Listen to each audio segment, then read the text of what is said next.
नमस्कार शेतकरी बंधूंनो, शेतकरी माझा विषय माझा या सदरामध्ये आज आपण आग्रंदोळगावमधील कनपमळ्यामध्ये आपण आलेलो आहोत। तर आपण पाहू शकता या ठिकाणी जलबिरादरीच्या माध्यमातून या ठिकाणी या ओढ्याचं पुनर्जीवित केलेलं आहे। त्यामुळे या ठिकाणी हे संपूर्ण परिसर असा पाणीदार झालेला आहे आणि त्याच पाणीदार वातावरणामध्ये आपल्या येथील एक शेतकरी बाबूराव कनप हे या ठिकाणी ऊस शेती करतायत।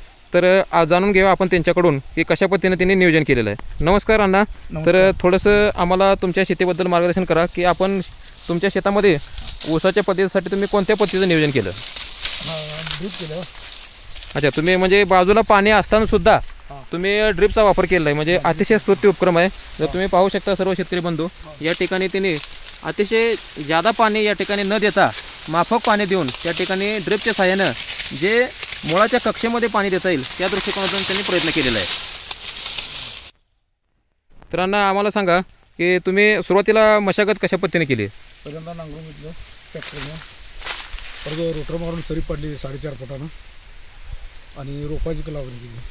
अच्छा, आणि त्याच्यामध्ये किती अंतर ठेवलं तुम्ही? 4.5 फुटाची सरी 1.5 फुटावर लागेल। अच्छा, म्हणजे 2 रोपामधील अंतर 4.5 1.5 फूट आणि 2 ओळीमधील अंतर 4.5 फूट। तर तुम्ही पाहू शकता साधारणपणे 18 ते 20 कांड्या ॲव्हरेज आणि जास्तीत जास्त या ठिकाणी 25-26 कांड्यासुद्धा तयार झालेल्या आहेत। तुम्ही पूर्णपणे बघू शकता की यांच्या उंचीहून 2 पट उंची होईल इतकंच याची उंची तयार झालेली आहे। हा 8005 जातीचा वाण आहे आणि याच्याबरोबर त्याने 10,001 सुद्धा या ठिकाणी व्हरायटी तयार केलेली आहे। तर हा प्लॉट आता जवळपास 7 महिने 30 दिवस होत आलेले आहेत, म्हणजे जवळपास 8 महिन्याचा हा प्लॉट होत आलेला आहे। परंतु तुम्ही जर ह्याची लांबी पेराची जर बघितली आणि त्याच्यानंतर जर का ह्याची साईज बघितली, अतिशय जबरदस्त या ठिकाणी साईज तयार झालेली आहे। आणि त्यामुळे हे ज्या ठिकाणी आपण बियाणासाठी हे वापरू शकतोय, अतिशय चांगलेच दर्जेदार या ठिकाणी डोळे आपल्याला पाहायला मिळत आहेत। त्याच्यामुळं बियाणासाठी जर का कोण यांच्याकडून लावणार असाल तर तुम्ही निश्चितपणाने यांच्याशी संपर्क साधू शकता। तर तुम्ही पाहू शकता की जोमदार कशा पद्धतीनं आपण अगदी बांधाच्या बाजूला, म्हणजे ज्या ठिकाणी क्षेत्रात पाणी वाहून येतं अशा ठिकाणी सुद्धा आपण हा प्रयत्न करतोय। तर आपल्या शेतकरी बंधूंना तुम्ही सांगा की कशा पद्धतीनं तुम्ही या फुटव्यांचं नियंत्रण केलं? कशा पद्धतीने फुटव्यांचं नियंत्रण काय नाही केलं, 4 फुटाची सरी 1.5 फुटावर लागेल अशा पद्धतीने केलं आणि जेटा पहिल्यांदा याला काढला जातो। अच्छा, म्हणजे जेटा काढल्यामुळे तुम्हाला फुटवे मर्यादित ठेवता आलेले आहेत आणि त्याच्यामुळे तुम्ही बाळ भरणी वगैरे केल्यानंतर या ठिकाणी फुटव्यांची संख्या मर्यादित झालेली आहे।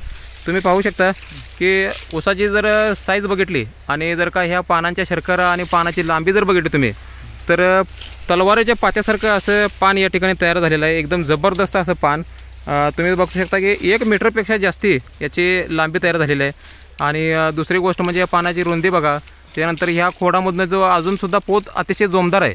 त्याच्यामुळं अजून ह्याने जर का 1-2 महिना जर का त्या ठिकाणी जर का म्हणजे वाट पाहिली तर निश्चितपणानं चांगलं उत्पादन यापासून मिळू शकते। तर ही व्हरायटी आहे 10,001 अष्टा काशलिंग रोपवाटिकेतून रोपं आणलेली, त्यांचं JP ट्रीटमेंट केलं मी। अच्छा, हां, आणि आपलं रसायन सेंद्रिय ही बी चालू आहे।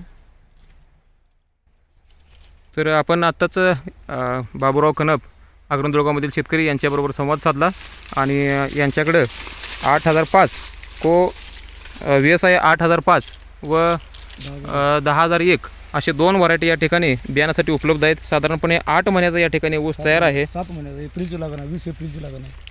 म्हणजे तो म्हणतात की 20 एप्रिलची लागण, म्हणजे जवळपास 7 महिने आत्ता संपलेले आहेत आणि आता 8व्या महिन्यामध्ये या ऊसाचं पदार्पण झालेलं आहे। तर अतिशय जोमदार आणि सशक्त रोपं या ठिकाणी आपल्याला लागू होऊ शकतात। तर त्यामुळे तुम्ही जर का या ठिकाणी कांडी जर व्यवस्थित नेली तर 100% आपला फायदा जास्ती आहे यामधनं। आणि रोपं मला चांगली मिळाली अष्टवाल्यांची, त्यामुळे काय टेन्शन।